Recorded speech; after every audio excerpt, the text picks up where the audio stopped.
Here we are with the legendary, the 20-year vet, my mentor, my friend, Kirk Carlson. Woo-hoo! Thanks for having me. I'm excited to be here. Thank you for being here. I know you're a busy guy. I know there's plenty of other places you could have been, and you came to middle of nowhere, Oklahoma, to do our little, no one's ever heard of it, LRG. What made you come? Well, I'm a nerd for this stuff, as some people know. I love to go to events and just help out. I love to watch because it's like getting to watch Survivor from the sidelines. It's front row seats, right, when you get to do this. But then when you're given the opportunity to possibly play again, that can be super exciting as well. I'm nervous. I'm excited. I'm a jumble of a lot of different emotions right now. But this is my 7th time playing Survivor. Wow. So I'm looking at this as a brand new experience at the same time as I still have this history, because I know every game is unique. Every game is its own experience.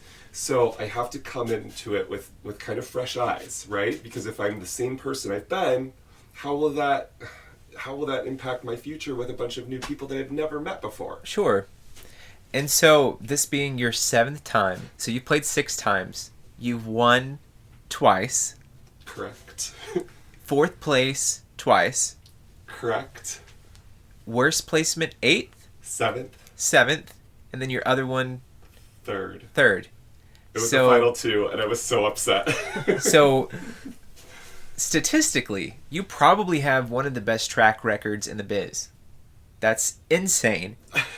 And how would you feel if you get booted pre-merge? Well, karma's coming, maybe. Like if I get booted early, I've booted people early 6 different times I've played, right? So I mean, at some point, maybe it's time to experience what other people have experienced. So it's totally fine.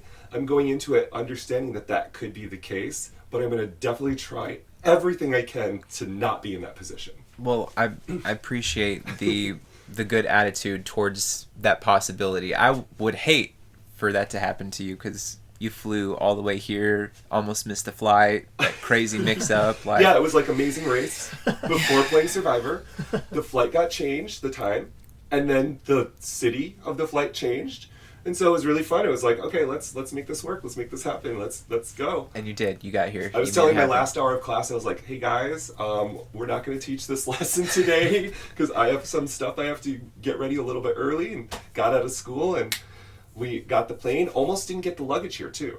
And then it was there. Like, so things so far are looking good. They're looking up. I've been lucky so far, so maybe it will keep rolling. What are you hoping to get out of this LRG? I am really hoping, a lot of the games I've played, except for BC, but even BC to an extent, I knew of people when I arrived there. In other words, there was reputations I knew of. I didn't know any contestant there, but there was like like Amos is very well known in the LRG community. So I'm excited to play a game with a ton of fresh faces again. Because the early seasons of Survivor were not that for me. It was like a college group that was playing over and over again. It was like college Survivor before college Survivor. So a lot of the faces I was familiar with, the personalities I was already familiar with. So this is true Survivor here. This is the real deal. And, flying to a location, bringing minimal supplies, I feel like I'm really living the dream, because it feels more like the show. Like, I don't know the people, I don't know what to expect, and that's my dream. So you're allowing me to live my dream. How can I feel like it's going to be amazing no matter what? I appreciate that.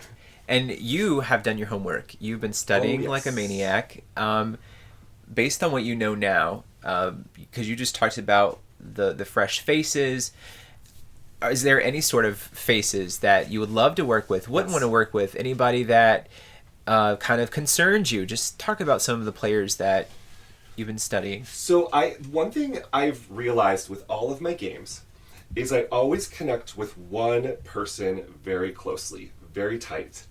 And that person always does well.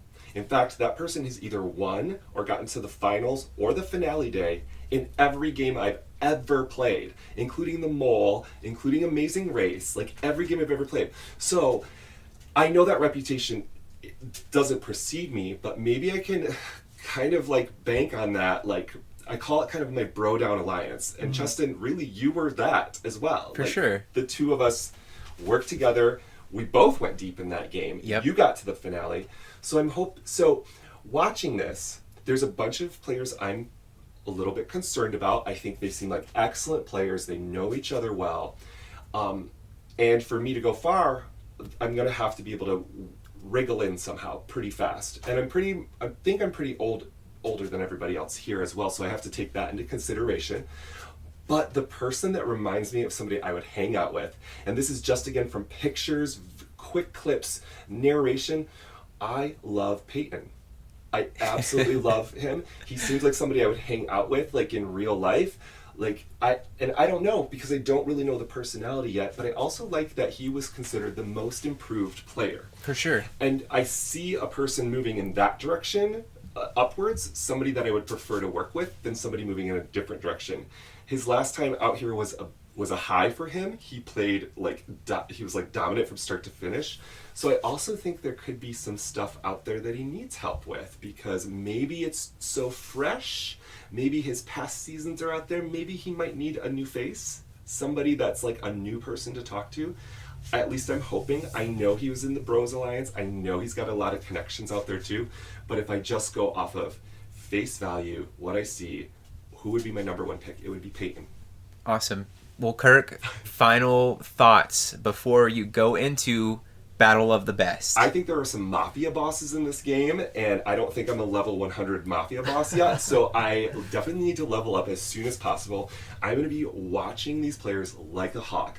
The second somebody whispers to somebody, the second two people walk off to like go to the bathroom, whatever it is, I'm going to be like taking those notes in my head and I'll be freely spilling those beans to whoever wants to hear it. But I know with this group, telling the truth too much is not going to win you the game because there are some expert sneaks out here at Survivor Durant and I need to like figure out how to play with other people that are sneaky. I like to play sneaky too, but I don't want to start the game this way because they have to know who I am. Like, you know what I'm saying? Like, they don't know me. They got to meet Kirk. Yeah.